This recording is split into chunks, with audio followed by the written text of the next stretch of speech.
Just a comment on Tommy Fury. We know he's struggling to get into the US. From your point of view, do you still think the Jake Paul fight happens on the 6th? He's got to go to the embassy to sort out his ESTA, so that's where it's at the moment. And obviously Jake Paul said he'd come to the UK for $15 million up front. We've got some money, Frank, but that's a hell of an ask. You might have to help me out there. Do you think that fight could happen like in the Middle East or somewhere else, though?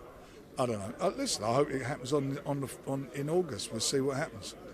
Joe Markowski of DAZN come out with comments that they keep giving Eddie slaps on the wrist for not working with other promoters. Do you get slaps on the wrist from BT for not working with others? No, they do it all wrong. You should slap him round the back of the head. I have to ask you, yesterday we had the London press conference, Francis Joshua versus Alexander Usyk.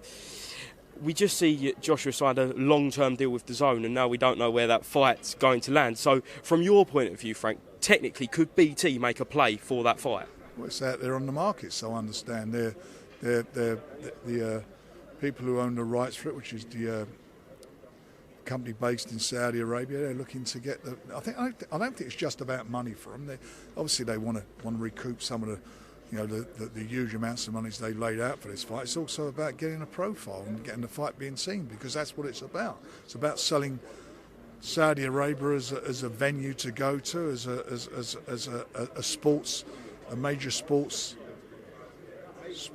country, putting on the biggest events. So they're not looking at, they're looking for profile. So they'll do whatever they feel's correct, and what they, at the end of the day, they put a large amount of money up. It's up to them to decide how they do it.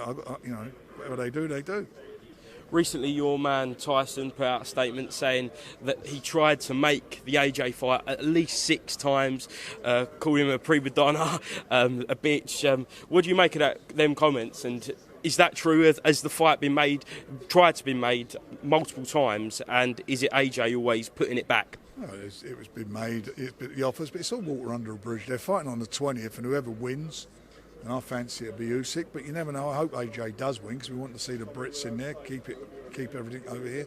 If he does win, then there's a great unification that may be made. We'll see. 500 million though, Frank. Whatever it takes.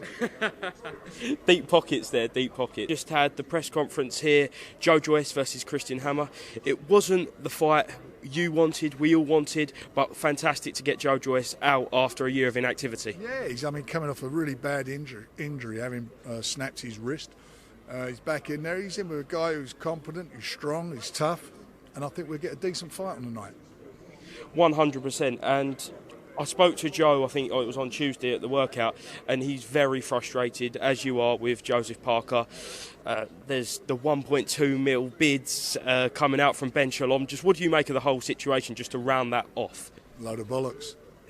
That's what it is, isn't it? At the end of the day, he had the fight, the contract was there. He sent me a text even saying the deal was done, but he got a better offer. Well, I don't know what his better offer is, and I don't know why they're troubling us if he's got a better offer.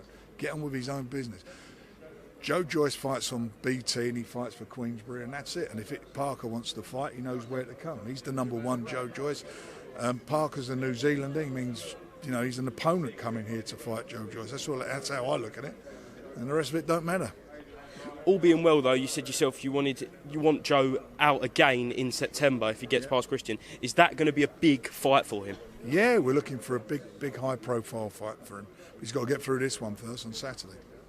We've got a tough fight for Cunningham and Zolani Tete. Great to have Tete back on a Queensbury card. Yeah, I mean, he's a true road warrior, isn't he? 2-time world champion. He's in with Jason's got a tough fight, but Jason's done brilliant for him. And the guy, is normally in the red corner, the away corner, he himself has been a road warrior. And he's, despite all the odds, got through to become Commonwealth European champion. And this is a massive opportunity for him. So, the winner of this fight will definitely get a shot at the world title. And I've got to tell you something, I think it's going to be a cracker. And Anthony Yarde, Artem Turbiev, hopefully will happen in London in October. Where are we with that, Frank? Yeah, it's looking good. So fingers crossed we get it over the line. I think everybody wants it to happen, and we're going to make it happen. And Daniel Dubois, fantastic win. Brilliant win. Where does he go from now, though? He'll fight sometime late September, early October. Big opponent? In a good fight, yeah. In a good fight. Thank you so much for watching this video, and make sure to subscribe for more videos of your favorite fighters over here on Fight Up TV, and give us a follow online as well at Fight Up TV on Twitter and on Instagram. We appreciate it, guys.